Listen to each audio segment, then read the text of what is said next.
ni kuri Kunda Ubwenge TV ko byose abari kuri telefone n'abari nubwo wabaheye.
The map I presented here last year.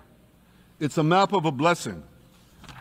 It shows Israel and its Arab partners forming a land bridge connecting Asia and Europe between the Indian Ocean and the Mediterranean Sea.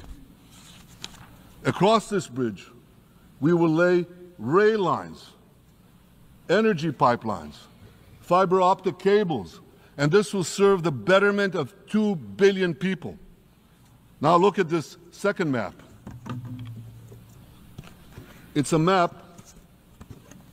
Look at the second map. It's a map of a curse. It's a map of an arc of terror that Iran has created and imposed from the Indian Ocean to the Mediterranean. Iran's malignant arc has shut down international waterways. It cuts off trade. It destroys millions, destroys nations from within, and inflicts misery on millions. On the one hand, a bright blessing, a future of hope. On the other hand, a dark future of despair. And if you think this dark map is only a curse for Israel, if you think that, then you should think again. Because Iran's aggression, if it's not checked, will endanger every single country in the Middle East and many, many countries in the rest of the world. Because Iran seeks to impose its radicalism well beyond the Middle East. That's why it funds terror networks on 5 continents. That's why it builds ballistic missiles for nuclear warheads to threaten the entire world. For too long, the world has appeased Iran. It turns a blind eye to its internal repression. It turns a blind eye to its external aggression.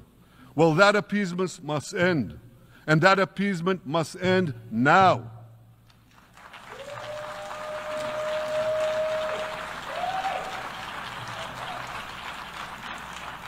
Nations of the world should support the brave people of Iran who want to rid themselves of this evil regime. Responsible governments should not only support Israel in rolling back Iran's aggression, they should join Israel. They should join Israel in stopping Iran's nuclear weapons program. In this body, in the Security Council, we're going to have a deliberation in a few months. And I call on the Security Council to snap back UN Security Council sanctions against Iran, because we must all do everything in our power to ensure that Iran never gets nuclear weapons.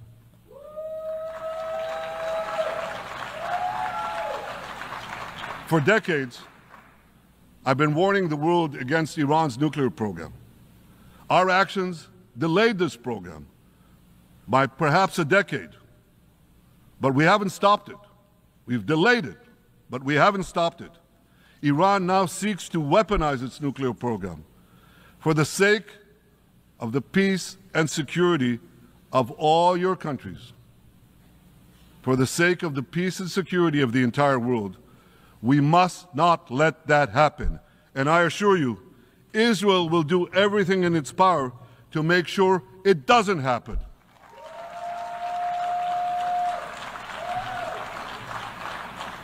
So, ladies and gentlemen, the question before us is simple. Which of these 2 maps that I showed you will shape our future?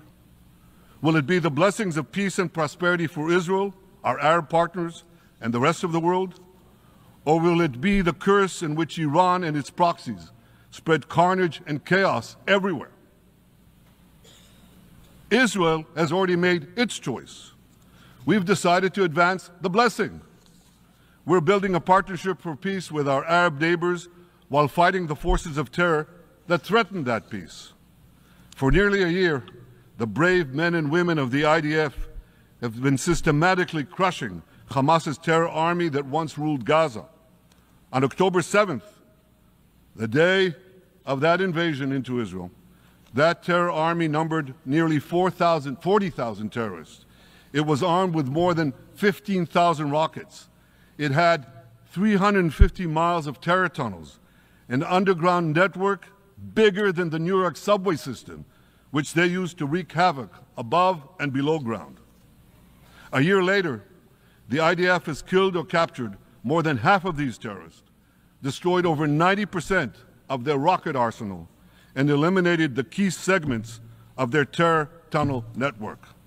In major military operations,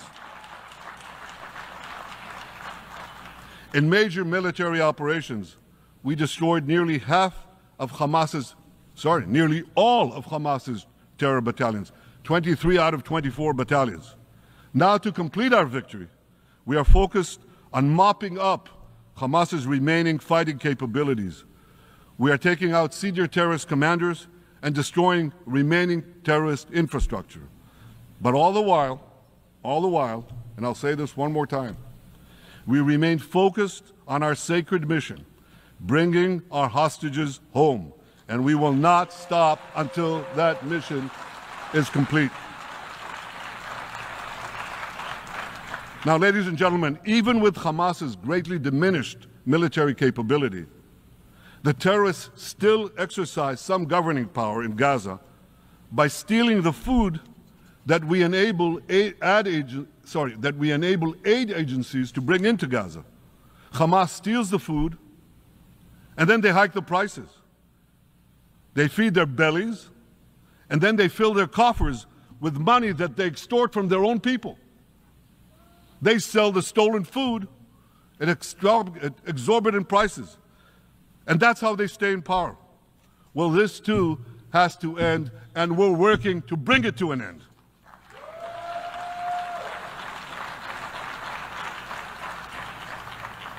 And the reason is simple.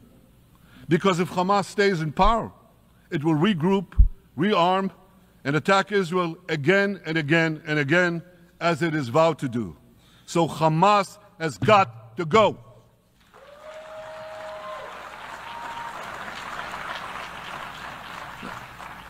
Just imagine, for those who say, well, Hamas has to stay, it has to be part of a post-war Gaza, imagine in a post-war situation in World War II, imagine allowing the defeated Nazis in 1945 to rebuild Germany. It's inconceivable, it's ridiculous. It didn't happen then, it's not going to happen now.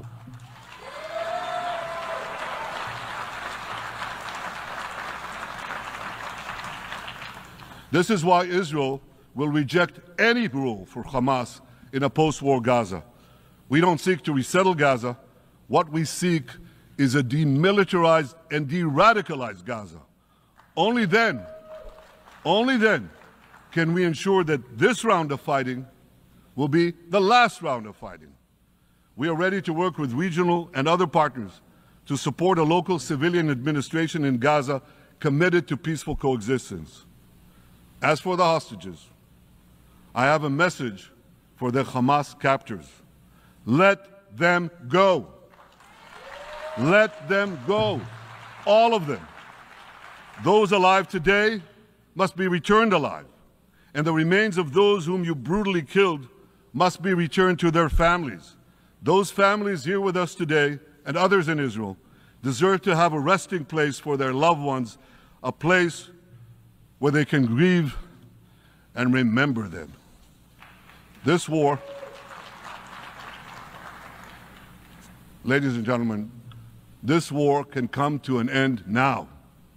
All that has to happen is for Hamas to surrender, lay down its arms, and release all the hostages. But if they don't, we will fight until we achieve victory, total victory. There is no substitute for it.